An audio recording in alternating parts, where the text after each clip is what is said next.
नमस्कार साथियों। राधे राधे, जय Shri Krishna. Rajasthan police target channel में फिर से आप सभी का हार्दिक अभिनंदन। साथियों, आज हम हड़प्पा सभ्यता के बारे में चर्चा करेंगे, जो राजस्थान पुलिस एग्जाम से संबंधित बहुत ही इम्पोर्टेंट टॉपिक है, या अन्य सेंट्रल गवर्नमेंट की कोई भी एग्ज़ाम हो उनके लिए भी बहुत ही महत्वपूर्ण टॉपिक है। तो आप वीडियो को लास्ट तक देखें और इसकी जो पीडीएफ फाइल है वो हमारे व्हाट्सएप ग्रुप को ज्वाइन करें, वहाँ से आप डाउनलोड कर सकते हैं, जिसका वीडियो के डिस्क्रिप्शन लिंक में आपको लिंक मिल जाएगा व्हाट्सएप ग्रुप का, वहाँ से आप ज्वाइन कर सकते हैं। तो हम शुरू करते हैं हड़प्पा सभ्यता। देखो, हड़प्पा सभ्यता के अन्य और क्या क्या नाम हैं। इसको हम सिंधु घाटी सभ्यता के नाम से भी जानते हैं मेरे दोस्तों। इसी का नाम है आद्यऐतिहासिक काल की सभ्यता। आद्यऐतिहासिक काल की सभ्यता। नेक्स्ट, कांस्ययुगीन सभ्यता भी इसे कहते हैं मेरे दोस्तों। सिंधु सरस्वती नाम से भी इसको जानते हैं हम। प्रथम नगरीय क्रांति के नाम से भी मेरे दोस्तों इसको जानते हैं। हड़प्पा संस्कृति, कि यहाँ की हड़प्पा संस्कृति थी, इसलिए हम इसको हड़प्पा संस्कृति के नाम से भी जानते हैं। तो सबसे पहले हम इसकी कालक्रम की बात करेंगे मेरे दोस्तों। इसका कालक्रम अलग अलग प्रकार से बताया गया है, कि एनसीईआरटी के द्वारा अलग बताया गया है। कार्बन C40 पत्ती के अनुसार अलग बताया गया है। इसी प्रकार से हम इसकी जितने भी प्रकार से जानकारी मिली है उन सभी की यहाँ पे हम चर्चा कर रहे हैं। अगर हम बात करें कार्बन 14 के अनुसार, तो इसका जो कालक्रम है वो 2300 से लेकर 1700 ईसा पूर्व बताया गया है। अगर हम बात करें जॉन मार्शल के अनुसार मेरे दोस्तों, तो 3250 से लेकर 2750 ईसा पूर्व इसका कार्यकाल बताया गया है। नेक्स्ट बात करें अगर हम एनसीईआरटी बुक के अनुसार, तो एनसीईआरटी बुक के अनुसार इसका जो कालक्रम है वो 2600 से 1900 ईसा पूर्व कालक्रम बताया गया है। अगर हम बात करें वर्तमान संदर्भ किस, तो 2500 ईसा पूर्व इसका कालक्रम बताया गया है। नेक्स्ट चर्चा करते हैं इसकी खोजकर्ता। देखो, हड़प्पा सभ्यता का मतलब है कि अलग अलग जगहों पर अलग अलग प्रकार से, जिस प्रकार से खुदाई की गई है वहाँ पे अलग अलग प्रकार के अवशेष मिले हैं हमारे को। तो हम इसकी खुदाई की चर्चा की बात करेंगे। खोजकर्ता की अगर बात करें हम, तो सबसे पहले हम खोजकर्ता की बात करते हैं। पहली बार 1826 ईस्वी चार्ल्स मेसन के द्वारा हड़प्पा टीले की जानकारी मिली मेरे दोस्तों। नेक्स्ट चर्चा आगे देखना। 1853 और 56 में जॉन बर्टन, विलियम बर्टन ने हड़प्पा टीले की जानकारी तत्कालीन अंग्रेजी सरकार को दी मेरे दोस्तों। जो अंग्रेजी सरकार थी उसको, उस समय अंग्रेज सरकार का राज था, उसे ये जानकारी दी। आगे देखना इससे। 1861 में पुरातत्व विभाग के डायरेक्टर जनरल बनाया गया। इन्हें भारतीय पुरातत्व का जनक कहा जाता है। नेक्स्ट जानकारी हमें प्राप्त हुई 1904 में भारतीय पुरातत्व विभाग डायरेक्टर जनरल जॉन मार्शल बने। इसके निर्देशन में 1921 में दयाराम साहनी के सिंधु घाटी सभ्यता का पहला स्तर हड़प्पा को खोजा गया मेरे दोस्तों। देखो, हम हड़प्पा सभ्यता की यहाँ पे सभी विस्तार से मैप के माध्यम से भी यहाँ पे जानकारी आपको दे रहे हैं, कि जो मैप के माध्यम से इधर अंतिम बिंदु जम्मू कश्मीर में चिनाब नदी है। इधर इसकी जो लंबाई अगर देखें, इसका क्षेत्रफल अगर हम देखें तो 1400 है। इधर इसका क्षेत्रफल 1600 है। ये इधर दक्षिण से पश्चिम की ओर 1300 किलोमीटर की दूरी में फैली हुई है।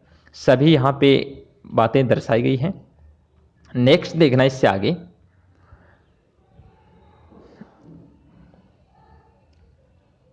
अब तक 1400 स्थलों की खोज की गई है।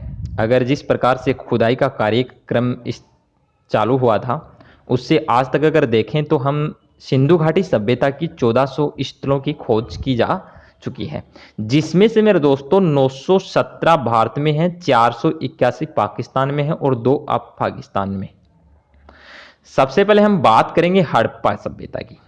देखना, हड़प्पा सभ्यता की खोज 1921 में दयाराम साहनी के द्वारा की गई। एग्जाम में डायरेक्ट क्वेश्चन आता है कि हड़प्पा सभ्यता की खोज कब की गई, तो 1921 में किसके द्वारा की गई? दयाराम साहनी के द्वारा। नेक्स्ट देखना यहां पे इसकी चर्चा। हड़प्पा सभ्यता वर्तमान में पाकिस्तान प्रांत के पंजाब प्रांत के मोहगोमरी जिला आधुनिक स्थित है। हड़प्पा सभ्यता का समाज मात्र सत्तात्मक समाज था। R37 यहां पे कब्रिस्तान है। एक स्त्री की मरण मूर्ति जिसमें उसके गर्भ से पौधे का निकला हुआ दर्शाया गया है, इसे हम पृथ्वी देवी या उर्वरता देवी कहा जाता है। आगे बात करते हैं मेरे दोस्तों मोहनजोदड़ो की। बहुत ही इंपॉर्टेंट टॉपिक है आज का। जो आपके लिए टॉपिक है वो हर एग्जाम के लिए टॉपिक है, तो आप ये जो नोट्स हैं इनको एक बार दो बार रिवीजन कीजिए, और वीडियो को एक दो बार देखने से आपके बिल्कुल यहाँ से कोई नंबर नहीं कटने वाला है। हर एग्जाम में यहाँ से क्वेश्चन आने की लगभग संभावना ही रहती है। तो हम बात करते हैं अगले नेक्स्ट मोहनजोदड़ो की। तो अगर अभी तक आप प्लीज चैनल को सब्सक्राइब नहीं किया है तो चैनल को जरूर सब्सक्राइब करें। खोज इसकी 1921 में की गई थी मेरे दोस्तों।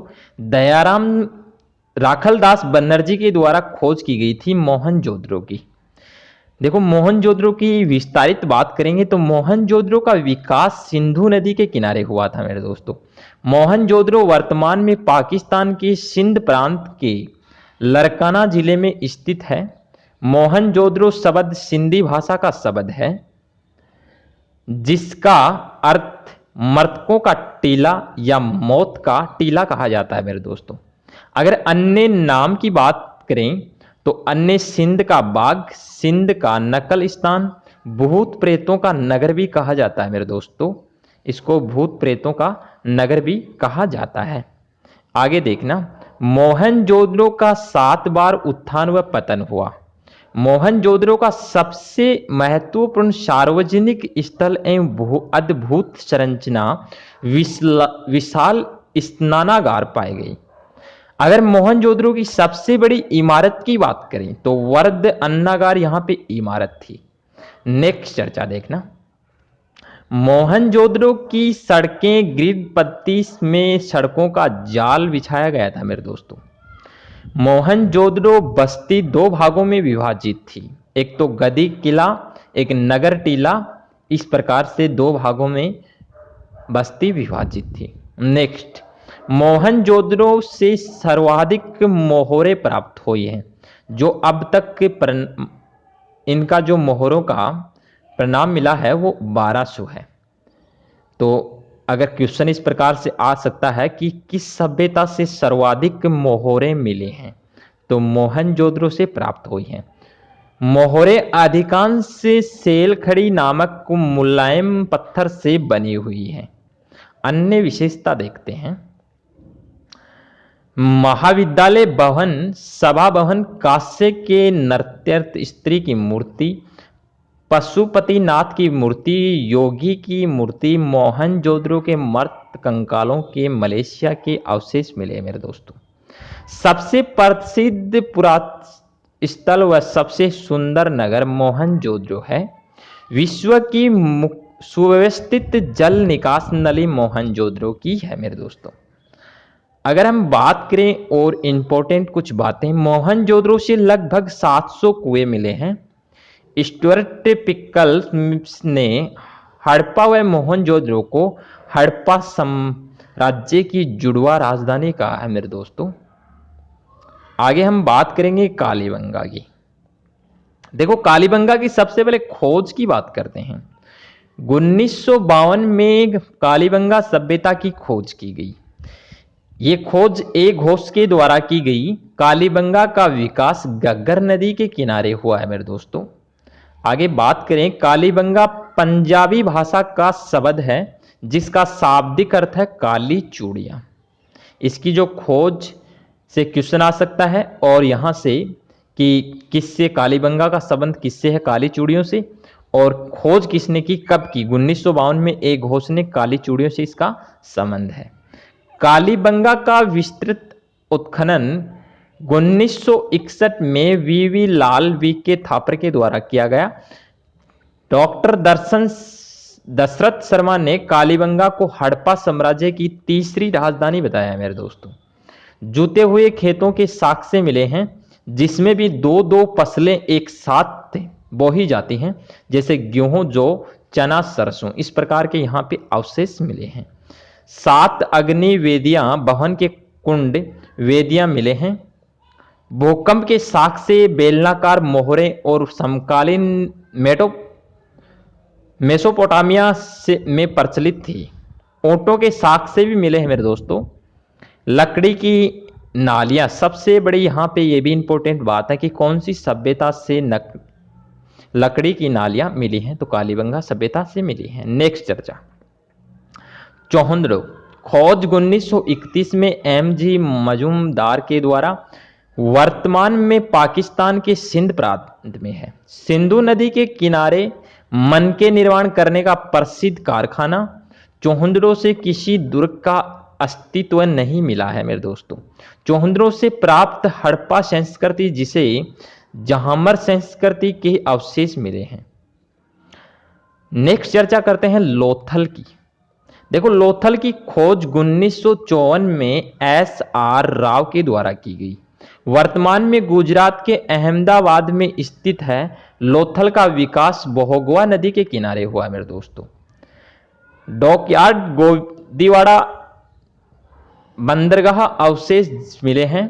फारस की मोहरें, युगल समाधियां, मनके निर्माण करने के कारखाने, अग्नि कुंड, ये सभी यहाँ पे मिले हैं। लोथल की समुद्री देवी का नाम है सिकोत्री माता। सिकोत्री माता। लघु मोहनजोदड़ो हड़प्पा कहा जाता है। अनाज के साक्ष्य मिले हैं। चावल के प्रथम साक्ष्य यहीं से प्राप्त हुए हैं मेरे दोस्तों। नेक्स्ट बात करते हैं धोलावीरा। खोज 1967 से 68 में जगपति जोशी ने की। उत्खनन R.S. बिष्ट 1990 से 91 में व्यापक। धोलावीरा वर्तमान में गुजरात के कच्छ जिले में स्थित है मेरे दोस्तों। नेक्स्ट यहाँ पे देखना, भारत में स्थित हड़प्पाकालीन नगरों में सबसे बड़ा स्थल है धोलावीरा। एकमात्र स्थल जो 3 भागों में विभाजित है, दुर्ग, मध्य नगर और निचला स्तर। अगर बात करें एकमात्र स्थल जो किसी नदी के तट पर स्थित नहीं है, ये यहाँ से इंपॉर्टेंट क्वेश्चन है, जो क्या है, धोलावीरा किसी भी नदी के तट पर स्थित नहीं है मेरे दोस्तों। बात आगे देखना, धोलावीरा मानसर व माननहर नदियों के बीच स्थित था। स्टेडियम के साक्ष्य मिले मेरे दोस्तों। यहाँ पे 16 छोटे बड़े जलाशय मिले हैं। दोहला प्लस वीरा सफेद कुआं, इसका अर्थ होता है सफेद कुआं। तो मेरे को लगता है कि दोस्तों मेरे द्वारा जितना भी आपको बताया गया है आपके समझ में आया होगा। नेक्स्ट वीडियो हम बनाएंगे राजस्थान से संबंधित सिंधु घाटी सभ्यता की खोज कहाँ कहाँ की गई है, ये आगे हम चर्चा करेंगे नेक्स्ट वीडियो में। तो आप इस वीडियो को ज़्यादा से ज़्यादा शेयर करें और चैनल को जरूर सब्सक्राइब करें। आज के लिए इतना ही। थैंक यू, धन्यवाद।